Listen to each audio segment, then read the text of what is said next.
চতুর্থ বারের জন্য টিএমসি মনোনীত প্রার্থী শ্রীরামপুর লোকসভা কেন্দ্রে বর্ষীয়ান রাজনীতিবিদ তথা বিশিষ্ট আইনজীবী কল্যাণ বন্দ্যোপাধ্যায় জোর কদমে প্রচার শুরু করেছেন। তিনি গতকাল চণ্ডীতলার চণ্ডী মন্দিরে পুজো দিয়ে সেখানেও আপনি ছিলেন এবং এই যে উনি প্রচার করছেন, এক পাশে জোর কদমে প্রচার, অন্য পাশে শ্রীরামপুর লোকসভা কেন্দ্রে এখনো বিজেপি প্রার্থী দিতে পারেনি। কি চোখে দেখছেন এটা? এক, দু নম্বর হচ্ছে কি ফলাফল হতে পারে এবারের নির্বাচনে, কি বলবেন? দেখুন, প্রথম কথা হচ্ছে কল্যাণ বন্দ্যোপাধ্যায় আমার এখানকার সাংসদ ছিলেন। গত 3টি লোকসভায় কল্যাণ বন্দ্যোপাধ্যায়কে মানুষ এখান থেকে বিপুল ভোটে কল্যাণ বন্দ্যোপাধ্যায়কে জয়যুক্ত করেছেন। কল্যাণ বন্দ্যোপাধ্যায় মানুষের আশীর্বাদ নিয়ে, এআইটিসির পক্ষ নিয়ে কল্যাণ বন্দ্যোপাধ্যায় লোকসভায় গিয়ে শ্রীরামপুর মানুষের কথা, শ্রীরামপুর মানুষের জ্বালা দুঃখের কথা, শ্রীরামপুরের উন্নয়নের কথা, কিভাবে উন্নয়ন হবে সেটা কল্যাণ বন্দ্যোপাধ্যায় লোকসভায় তুলে ধরেছেন। এবং লোকসভায় আমরা যতজনকার বক্তব্য শুনি তার মধ্যে আমার মনে হয়েছে যে কল্যাণ বন্দ্যোপাধ্যায় অন্যতম প্রধান বক্তা, বিরোধী কণ্ঠ, যেখানে কল্যাণ বন্দ্যোপাধ্যায় বক্তব্য রাখার সময় বিরোধীরাও কণ্ঠ তুলতে সাহস পায় না। এত তার কথার মধ্যে যুক্তি থাকে, এত কথার মধ্যে প্রাধান্য বিষয় থাকে। কল্যাণ বন্দ্যোপাধ্যায় চতুর্থবারের জন্য মমতা বন্দ্যোপাধ্যায় আবার কল্যাণ বন্দ্যোপাধ্যায়কে প্রার্থী করেছেন। এর আগে কল্যাণ বন্দ্যোপাধ্যায় যে 3বার আমার এখান থেকে শ্রীরামপুর থেকে লোকসভাতে নির্বাচিত হয়েছেন, শ্রীরামপুর পার্লামেন্টারি কনস্টিটিউয়েন্সি থেকে, এবং প্রচুর কাজ করেছেন কল্যাণ বন্দ্যোপাধ্যায়। কল্যাণ বন্দ্যোপাধ্যায় ব্রিজ থেকে শুরু করে, জল থেকে শুরু করে, রাস্তাঘাট থেকে শুরু করে, স্কুলগুলোতে ডেভেলপমেন্ট থেকে শুরু করে, আজকে রাস্তায় যদি দাঁড়ান কটা অ্যাম্বুলেন্স যাচ্ছে কল্যাণ বন্দ্যোপাধ্যায়, আপনারা দাঁড়া দেখতে পাবেন সেখানে মানুষের পরিষেবার জন্য। কল্যাণ বন্দ্যোপাধ্যায় প্রথমে যখন এখানে আসেন, কল্যাণ বন্দ্যোপাধ্যায় মমতা বন্দ্যোপাধ্যায়ের সঙ্গে কথা বলে ডানকুনির সব থেকে বড় সমস্যা, যেটা ডানকুনি ব্রিজ, ফ্লাইওভার, সেটা আজকে কল্যাণ বন্দ্যোপাধ্যায়ের হাত ধরে মমতা বন্দ্যোপাধ্যায়কে বলে সেটা আজকে রূপায়িত হয়েছে। বামপন্থ সরকার এতদিন থাকা সত্ত্বেও সেটা করতে পারেনি। সুতরাং কল্যাণ বন্দ্যোপাধ্যায় শ্রীরামপুরের মানুষের সঙ্গে রয়েছেন। কল্যাণ বন্দ্যোপাধ্যায় শ্রীরামপুরের প্রত্যেকটা মানুষের সুখ, দুঃখ, কষ্ট তার সঙ্গে জড়িয়ে রয়েছেন।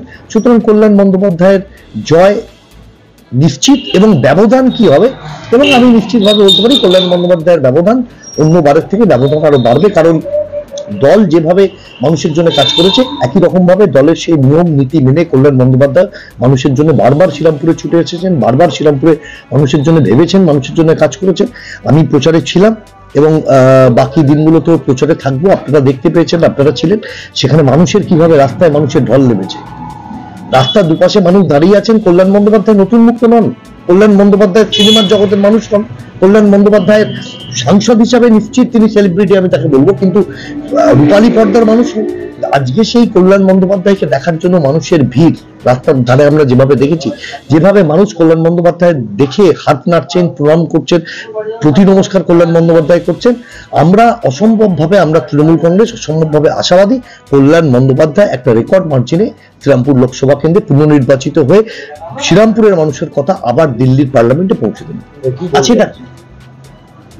এখন সিবিআইয়ের আধিকারিক, ইডির আধিকারিক, এরা তো আর ভোটে দাঁড়াবেন না, দাঁড়াতে পারেন, মানে আমি বলছি না দাঁড়াবেন না, মানে এটা না হবার কিছু নেই।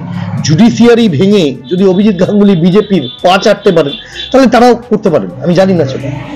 বিজেপি বিজেপি বিজেপি বিজেপি একটা রব উঠছে। আপনি বলুন তো পশ্চিমবঙ্গে বিজেপি কোথায় কি করছে? আপনি আমাকে দেখান, আমার শ্রীরামপুরে দেখান তো। শ্রীরামপুরে দেবজিৎ বাবু এসেছেন, কল্যাণ বন্দ্যোপাধ্যায় কন্টেস্ট করেছেন, তিনি 2বার হেরে বাড়ি চলে গেছেন। বাপি লাহিড়ীর মতো মানুষ, সঙ্গীত জগতের মানুষ, সেলিব্রিটি, তিনি কল্যাণ বন্দ্যোপাধ্যায়ের সঙ্গে বিপরীতে লড়তে এসেছিলেন, তিনি পাত্তা পাননি, জামানা বাজেয়াপ্ত হয়ে গেছে, বাড়ি চলে গেছে। আজকে কোথায় বিজেপি? কাকে দাঁড় করাবো? আজকে তো দেখতে পাচ্ছি আইএসএফ এর একজন দাঁড়িয়েছেন, কত রকম রং পাল্টে, কত রকম জামা পাল্টে। কবে তিনি প্রথমত আমরা তাকে পেয়েছি, তিনি সিপিএম এর প্রধান, তারপর সেখান থেকে কংগ্রেস, তারপর সেখান থেকে তৃণমূল কংগ্রেস, তারপর সেখান থেকে নির্দল, তারপর সেখান থেকে আইএসএফ। আজকে প্রতিদ্বন্দ্বিতা করবেন কল্যাণ বন্দ্যোপাধ্যায়ের সঙ্গে। কোথায় কল্যাণ বন্দ্যোপাধ্যায়, কোথায় আইএসএফের ক্যান্ডিডেট? আরে ভাই, ভার বলে তো একটা জিনিস আছে, ধার তো পরে ভাববো। কল্যাণ ব্যানার্জি ভারে আসুক, তারপর তো ধার, ঠিক আছে?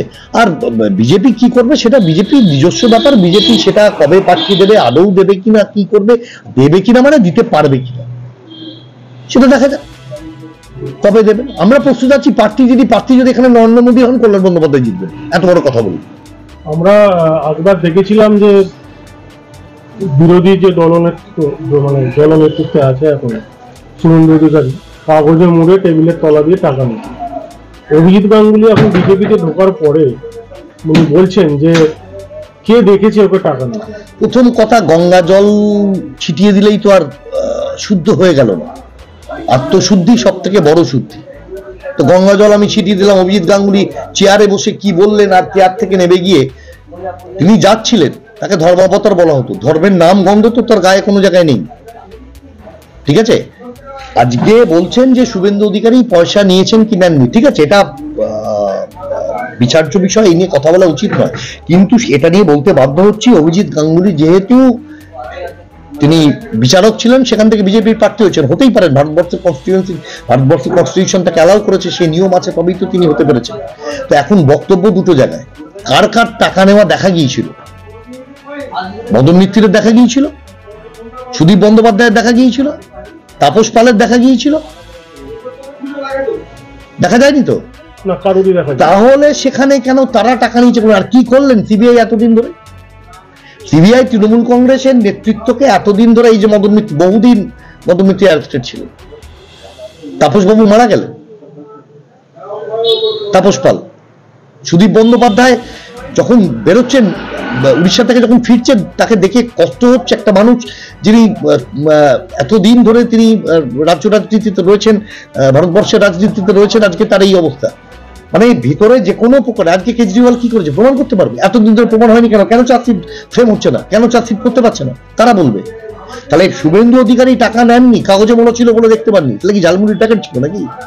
না বাদাম ভাজা ছিল, উনি বসে বসে খাবে? শুভেন্দু অধিকারী তো নিজে বলছেন যে একটা মামলা ছাড়া, একটা বিষয় ছাড়া আর কোনো জায়গায় আমার দেখাতে পারবে না। একটা বিষয় কি? সেটা হচ্ছে নারদা। তাহলে যিনি বলছেন একটা বিষয় ছাড়া আমাকে কোথাও দেখাতে পারবে না, সেটা যদি বিষয় হয়, তাহলে একটা বিষয় শুভেন্দু অধিকারী আছেন। ওই যে আইকর না কি ছিল, কি নাম, সুদীপ্ত বাবু, কি সুদীপ্ত কি সেন, সুদীপ্ত সেন, সারদা। সুদীপ্ত সেন জেল থেকে চিঠি লিখছেন যে আমি শুভেন্দু অধিকারীকে এই টাকা দিয়েছি, এই করেছি। তার জন্য তো চার্জ ফ্রেম হয়নি। আজকে কে কোথায় বলছে, অরূপ বিশ্বাস কি করেছে, কে কোথায় বলছে, জ্যোতিপ্রিয় মল্লিক কি করেছে, কে কবে বলেছিল মদন মিত্র এই করেছে, কে বলেছিল সুদীপ বন্দ্যোপাধ্যায় এই করেছেন, সেই দিয়ে আজকে হচ্ছে। যে কুণাল ঘোষ, তিনি যখন এই সারদা মামলায় অভিযুক্ত ছিলেন, জেল কেটেছিলেন, উনি কিন্তু বলেছিলেন সংবাদ মাধ্যমে যে সারদা নারদার টাকায় সব থেকে কেউ যদি উপকৃত হয়ে থাকে তার নাম মমতা বন্দ্যোপাধ্যায়। কিন্তু পাশাপাশি শুভেন্দু অধিকারী সেটাকেই তো ঢাল করেছেন। কুণালদা কোন কনটেক্সটে বলেছিল সেটা দেখতে হবে। প্রথম কথা, আজকে এই ইলেকট্রাল বন্ড, কিসের বন্ড ভাই? কার বন্ড? কে দিয়েছে কাকে টাকা? কে দিয়েছে কাকে টাকা? ওষুধ কোম্পানিগুলো টাকা দিয়েছে নরেন্দ্র মোদীকে, ওষুধের দাম বেড়েছে, ডবল হয়েছে। আজকে মমতা বন্দ্যোপাধ্যায় বাংলার স্বাধীনতার দ্বিতীয় মুখ, এবং আগামী দিনে ভারতবর্ষের স্বাধীনতার দ্বিতীয় মুখ। কল্যাণ বন্দ্যোপাধ্যায় তার বিশিষ্ট সৈনিক, সেনাপতি। অভিষেক বন্দ্যোপাধ্যায় আছেন, কল্যাণ বন্দ্যোপাধ্যায় এটা হচ্ছেন সেনাপতি। কেউ নাও বেরোই, একদম আপনাকে একদম পরিষ্কার বলে দিই, র্যালি করবার দরকার নেই। আমরা যদি কেউ নাও বেরোই, কল্যাণ বন্দ্যোপাধ্যায় যদি একবার রাস্তায় হাঁটেন, ভোটটা কল্যাণ বন্দ্যোপাধ্যায় যাবে। কারণ মানুষের স্বতঃস্ফূর্ততা যা দেখেছি কালকে সারাদিনে, সকাল এবং বিকেলে, আমার চণ্ডীতলার ক্ষেত্রে, আজকে ডানকুনিতে একই জিনিস হয়েছে। আজকে ডানকুনিতে প্রায় 1000 খানেকের আজকে ডানকুনিতে একই জিনিস হয়েছে। রাস্তা দুপাশের মানুষ। তা কল্যাণ বন্দ্যোপাধ্যায়, মমতা বন্দ্যোপাধ্যায়ের দল যদি চুরি করে থাকেন, আজকে দেখান না কল্যাণ বন্দ্যোপাধ্যায়ের গায়ে একটা কালি লাগিয়ে পেরেছে নাকি? ইডি সিবিআই পেরেছে? সিপিএম বলছে আন্ডারস্ট্যান্ডিং পলিটিক্স। তোমাদের শেখাবো আন্ডারস্ট্যান্ডিং পলিটিক্স কাকে বলে। সারা জীবন আন্ডারস্ট্যান্ডিং পলিটিক্স করে এসেছো। তৎকালীন এখানে ক্ষমতায় থাকার জন্য কংগ্রেসের সঙ্গে আন্ডারস্ট্যান্ডিং পলিটিক্স করে এসেছো। কিছুদিন আগে আইএসএফ এর সঙ্গে আন্ডারস্ট্যান্ডিং পলিটিক্স করেছো। কংগ্রেসের সঙ্গে হাত মিলিয়ে আন্ডারস্ট্যান্ডিং পলিটিক্স করেছো। তোমরা আবার কি বলবো আন্ডারস্ট্যান্ডিং পলিটিক্স? দীক্ষিতা ধর তিনি বলছেন কোন একটা সংবাদ মাধ্যমে যে কল্যাণ ব্যানার্জির কাছে অনুরোধ, তিনি যেন চুরি চামারি করে না যেতেন। কল্যাণ ব্যানার্জি কোনো কালেই চুরি চামারি করেনি। সেন্ট্রাল ফোর্স কি লেমন জুস খেতে আছে নাকি? এখানে ন্যাকামি হচ্ছে নাকি?